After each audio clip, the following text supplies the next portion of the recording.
او تاسو ټول د الله بندگی وکړئ له هغه سره هیڅوک شریک منیسئ له مور او پلار سره غوره رویه وکړئ له خپلوانو یتیمانو او مسکینانو سره نیک چلند وکړئ او له خپلوانو گاونډیو سره پردیو گاونډیو سره د څنګه ملګری او پردی سره او له هغو وینځو او غلامانو سره چې ستاسو په لاس کې وي د احسان چارچلند وکړئ باور ولرئ چې الله یو داسې څوک نه خوښوي چې په خپل انګیرنه مغرور وي او په خپل لوړتیا ویاړي او داسې کسان هم د الله نه خوښیږي چې بخیلی کوي او نورو ته هم د بخیلی کولو لارښوونه کوي او هغه څه پټوي چې الله په خپل پیرزوینه هغه ته ورکړي دي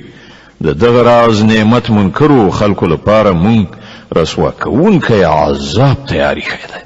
او هغه خلک هم د الله نه خوښیږي چې خپل مالونه صرف خلکو ته د ښودلو لپاره لګوي او په حقیقت کې نه پر الله ایمان لري نه د آخرت په ورځ رښتیا دا ده چې شیطان چې د چا ملګری شي د هغه ډیره بده ملګرتیا په برخه شوه پر دغه خلکو به څه بلا نازله شوې وه که دوی پر الله او د آخرت په ورځ ایمان راوړی وای او څه چې الله ورکړي دي له هغو نه یې لګولي وای که دوی داسې کولای نو له الله څخه د دوی د نیکۍ حالت پټ نه پاتې کیږي الله پر هیڅ چا د یوې ذرې په اندازه هم ظلم نه کوي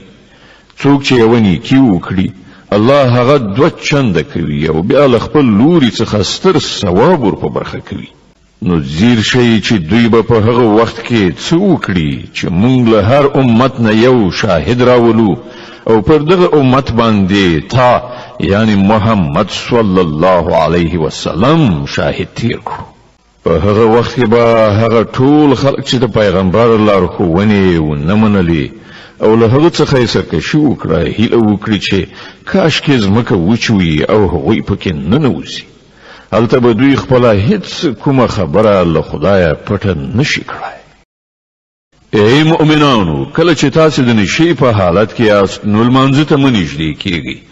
لمونځ باید په داسې وخت کې وکړئ چې تاسو پوهیږئ چې څه وایاست او همداراز د جنابت په حالت کې هم لمانځه ته مه نږدې کیږئ تر څو چې ملنبلي نه وي مګر دا چې په لاره تیریدونکي یعنی مسافر یاست او که کله داسې وي چې تاسو ناروغان وئ یا په سفر کې وئ یا له تاسو نه څوک قضای حاجت وکړي راشي یا تاسو ښځو سره یو ځای شوي یاست او بیا اوبه نه مومئ نو له پاکې خاورې نه کار واخلئ او له هغې نه خپل مخونه او لاسونه مسح کړئ بېشکه الله له نرمۍ نه کار اخیستونکی او بخښنه کوونکی دی تا هغه خلک لیدلی دي چې هغو ته د کتاب د علم یو څه برخه ورکړی شوې ده هغوی خو په خپله د ګمراهۍ خریداران ګرځېدلي دي او غواړي چې تاسې هم لاره ورکه کړئ الله ستاسې دښمنان ښه پیژني او ستاسې د مرستې او ملاتړ لپاره یوازې الله کافي دی د یهودیانو څخه داسې کسان دي چې کلمې د هغو د درستو ځایونو څخه تعریف کوي او وایي اورو او نافرمانی کو او واوره په داسې حال کې چې اورول شوی نه او د خپل ژبو په تاوولو سره او په دین کې د تعانی په توګه وایي راینا خو که دوی ویلي وایي چې اورو او اطاعت کو او واوره او په مونږ نظر لره نو دغه کار به د دوی لپاره ښه او مناسب خو الله دوی باندې د دوی د کفر له کبله لعنت کړی دی نو دوی ایمان نه راوړي مګر لږ شمېر ای هغو خلکو چې کتاب درکړی شوی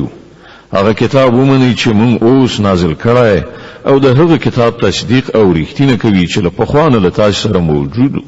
پر ده ایمان راوړئ مخکې له هغه چې مونږ مخونه مسخه کړو او څټ لوري ته یې وګرځو یا دوی په هغه شان لعنتیان کړو لکه چې د سبت خاوندان مو کړي او په یاد ولرئ چې د الله حکم نافذي